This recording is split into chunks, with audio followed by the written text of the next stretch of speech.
अस्सलाम वालेकुम स्टूडेंट्स। आज के लेक्चर में आप लोगों के जो मुख्तलिफ क्वेश्चन हैं कोशिश होगी कि उनके आंसर दिए जाए।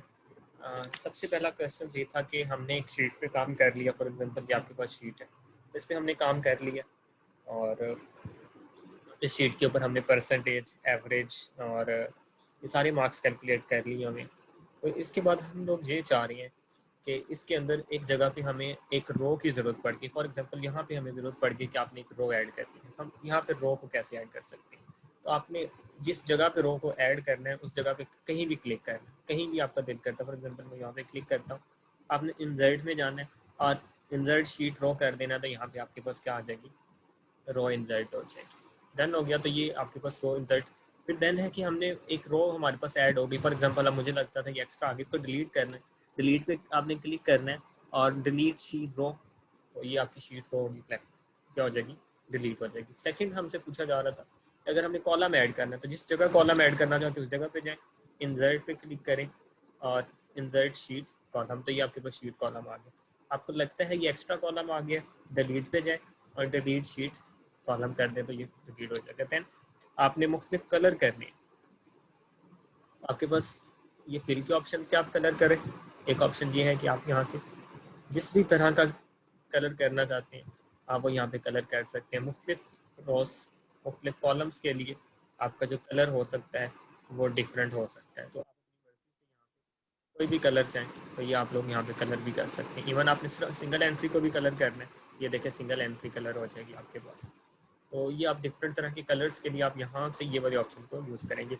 आपने टेक्स्ट का कलर चेंज करना है। फॉर एग्जांपल यहाँ पे मैं टेक्स्ट कलर चेंज करना चाहता हूँ, तो ये देख लें, ये देखें आपने जिस मर्जी कलर में टेक्स्ट लिखना है वो टेक्स्ट का कलर चेंज कर दें। फॉर एग्जांपल मैंने रेड करना है तो वो भी यहाँ चेंज हो जाएगा। ये तो तीन चीज़ें थी। एक मेन क्वेश्चन जो आया था वो ये आया था कि हमारे पास जब ये बच्चों के नाम आ गए और सब एक की परसेंटेज क्या है, डिफरेंट परसेंटेज, लेकिन मैं इनको पोजीशन वाइज अरेंज करना चाहता हूँ तो कैसे करूँगा? तो आपने करना क्या है, आपने इस शीट को सिलेक्ट करना है। ये इसको सिलेक्ट कर लें यहाँ तक, ये हमने सिलेक्ट कर लिया। उसके बाद आप लोगों ने यहाँ पे सॉर्ट एंड फिल्टर पे जाना है, इस पे जाए और आपने क्लिक करना है कस्टम सॉर्ट के ऊपर। कस्टम सॉर्ट पे आ गए और आपने यहाँ पे अब करना क्या है, यहाँ पे नेम, सॉर्ट बाय नेम। यहाँ पे आप किस जगह पे जाके आप देखें कि आप किस चीज़ को चेंज करना चाहते हैं। परसेंटेज की बेस पे करना चाहते हैं, ये देखें जी मैंने परसेंटेज को क्लिक कर दिया। आपके पास यहाँ पे आपके पास ऑप्शन आएगा कि स्मॉलेस्ट टू लार्ज या लार्जेस्ट टू स्मॉलर। तो लार्जेस्ट टू स्मॉलर कर दें और आप लोग क्या करें, ओके करें। तो ये देखिए ऑटोमेटिकली आपके पास जो टॉप पे आ गया, वो कौन सा बच्चा आ गया, first position, then second, then third, fourth, और ये ऑटोमेटिक आपका डाटा क्या हो गया, अरेंज हो गया। तो जिसकी जो पोजीशंस थी देखें यहाँ पे भी by name A B different आ गई, ठीक है। ऑटोमेटिकली इस तरह क्या हो गया, आपका पूरा डाटा अरेंज हो चुका है कि पोजीशन वाइज। अब ये पहली पोजीशन पे बच्चा है, दूसरी पे बी है, तीसरी पे जी है, चौथी पे ये बच्चा है, पांचवी पोजीशन पे ये बच्चा है, छवीं पे। इस तरह आप इसको क्या कर सकते हैं, अरेंज भी कर सकते हैं हम इनको किस तरह से। इसी रिजल्ट के अंदर हमें सब्जेक्ट वाइज अगर चाहिए होती है कि एवरेज कितनी है, तो बच्चों के ऑब्टेन्ड मार्क्स की एवरेज के लिए हमने क्या किया हुआ है, यहाँ पे इन सब मार्क्स को क्या किया हुआ है, सम किया हुआ है, ठीक है। और यहाँ पे मैंने एवरेज मार्क्स लिखी है। तो एवरेज के लिए फार्मूला क्या था, इन सबको ऐड कर दिया वो 448, और यहाँ पे फार्मूला लगाया हुआ है, देखें ज़रा ये सबको ऐड किया हुआ है और यहाँ पे फार्मूला लगाया है वह C13 डिवाइडेड बाई 10। तो ये टोटल 10 स्टूडेंट्स थे, जितने नंबर ऑफ स्टूडेंट्स थे उस पर डिवाइड कर दिया तो ये एक एवरेज आ गई। इवन आप ओवरऑल मार्क्स, ऑब्टेन्ड मार्क्स की एवरेज भी फाइंड कर सकते हैं। ये भी मैं आपको दिखा देता हूँ। यहाँ पे फॉर एग्जांपल मैं इक्वल करता हूँ, यहाँ से लेके ऑब्टेन्ड मार्क्स मेरे पास यहाँ तक है, ब्रैकेट बंद करके एंड ये आपके पास है। अब हमने एवरेज फाइंड करनी है तो इक्वल, आपके पास ये obtained marks divided by total 10 students थे, 10 कर दिया, एंटर कर दिया, तो ये 349.2 मार्क्स एवरेज मार्क्स है। इवन परसेंटेज भी आपके पास एवरेज यहाँ पे आ सकती है, कितनी एवरेज परसेंटेज है। तो किसी भी सब्जेक्ट का अलग से आपने रिजल्ट फाइंड करना हो या किसी और चीज़ का आपने रिजल्ट फाइंड करना हो तो आप इस तरह क्या कर सकते हैं, इजीली फाइंड कर सकते हैं। दैन हमने कैलकुलेटर बनाना सीखा था, वो हम कर सकते हैं।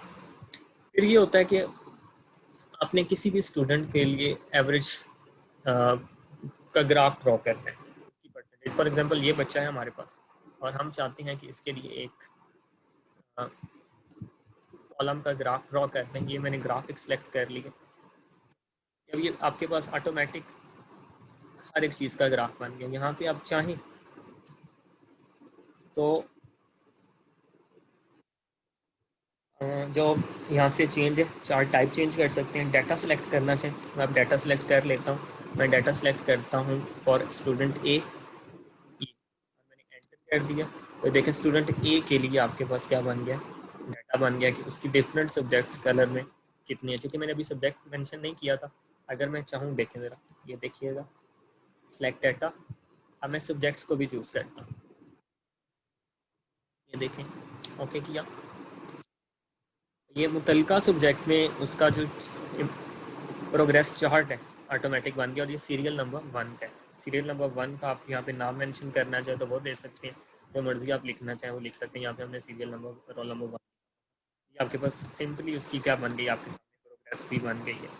तो ग्लेड सीरीज करेंगे तो और हो जाएगा। अब इस ग्राफ की टाइप भी आप चेंज कर सकते हैं। आप कहते हैं आप इस फॉर्मेट में लेके जाना चाहते हैं, इस फॉर्मेट में, जिस भी फॉर्मेट में लेके जाना है आपके पास वो ग्राफ ऑटोमेटिक परसेंटेज के हवाले से भी आ जाएगा। इसको कंट्रोल V करके मैं वापस ले जाता हूँ और यहाँ से आपके पास चार्ट टाइप चेंज करनी है। लाइन वाला बनाना चाहते हैं, पाई चार्ट फॉर एग्जांपल हम पाई चार्ट करते हैं। ये देखें इस बच्चे के डिफरेंट सब्जेक्ट्स में कितनी परसेंटेज है 100 में से, वो आपके सामने शो हो जाएगी।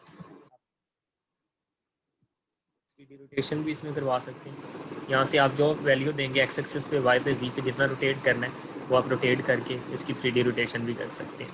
ठीक है, आप परसेंटेज शो करना चाहते हैं हर सब्जेक्ट में टोटल मार्क्स ऑब्टेन की इतने इतने परसेंटेज उनकी वैल्यूज शो हो रही हैं। ये देखिए कलर्स भी शो करेगा। चार्ट टाइप चेंज करते हैं हम बार चार्ट पे आए। ये देखें एक बार चार्ट हम ये सिलेक्ट करते हैं, ये बच्चे के जितने जितने मार्क्स हैं सोशल स्टडीज़ में ये भी आपको आ जाएंगे। इंडिविजुअल बच्चों के लिए आपने चार्ट ड्रॉ करने हैं। आप बच्चे की जब प्रोग्रेस रिपोर्ट हमने देनी होती है तो उसमें हमें उसका अगर प्रोग्रेस चार्ट भी शो करना है, प्रिंट करना है, हम इस तरह वो भी कर सकते हैं। यहाँ पे उसके डिफरेंट कलर हैं, आप जो कलर सेलेक्ट करना चाहें वो कलर भी सिलेक्ट कर सकते हैं। आप चाहें रो बाय कॉलम को स्विच कर सकते हैं, वो भी हो सकता है। और डाटा को चेंज करना चाहें तो आप डाटा को चेंज भी कर सकते हैं। ये देखें मैंने डाटा को चेंज कर दिया तो ये आ गया। फर्दर दोबारा उसी डाटा पे जाते हैं और ये देखें मेरे पास ऑटोमेटिकली हमारे पास डाटा चेंज भी हो सकता है। यहाँ पे आप जिस भी स्टूडेंट का ग्राफ ड्रॉ करना चाहेंगे वो हो जाएगा आपके पास ऑटोमेटिकली। दोबारा हम देखते हैं, ये देखें ये स्टूडेंट के लिए था, यहाँ तक किया था, एंटर किया तो ये स्टूडेंट के लिए आ गया। चार्ट की एक और टाइप आपको दिखा देते हैं। एग्जाम्पल हम जाते हैं किसी और टाइप के ऊपर, हम इस टाइप को देख लेते हैं।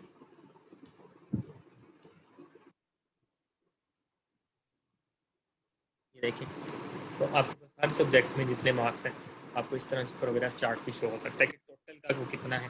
तो डिफरेंट तरह के चार्ट्स हैं जो आप चाहें तो अपनी मर्ज़ी से ड्रॉ कर सकते हैं।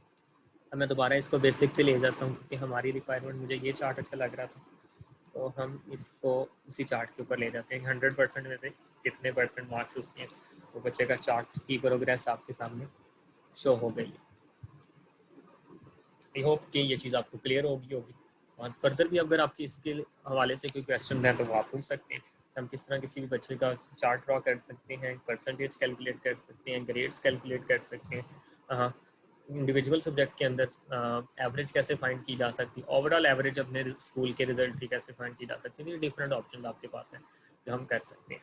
बाकी इसमें जो डिज़ाइनिंग है, जो कि ये बड़ा स्कैटर्ड किस्म का मैंने बनाया, तो डिज़ाइनिंग आपकी अपनी महारत है कि आप उसको किस तरह लेआउट में लगते हैं, किस डिज़ाइन में करते हैं, कौन से कलर सेलेक्ट करते हैं, कौन से थीम्स को सेलेक्ट करते हैं, वो आपकी अपनी पर्सनल चॉइस है। तो उसमें तो बहुत ज़्यादा वर्क किया जा सकता है और हर बंदे के एक अपनी उसमें अलग एक्सीलेंस होती है, वो अपने वे में क्या कर सकते हैं, इसको लेके चल सकते हैं। तो अभी ऑटोमेटिक हमने अरेंज करना सीखा, greatest value to smallest value कैसे करनी है, और ये सारी चीज़ें आई होप कि आपको क्लियर हो गई।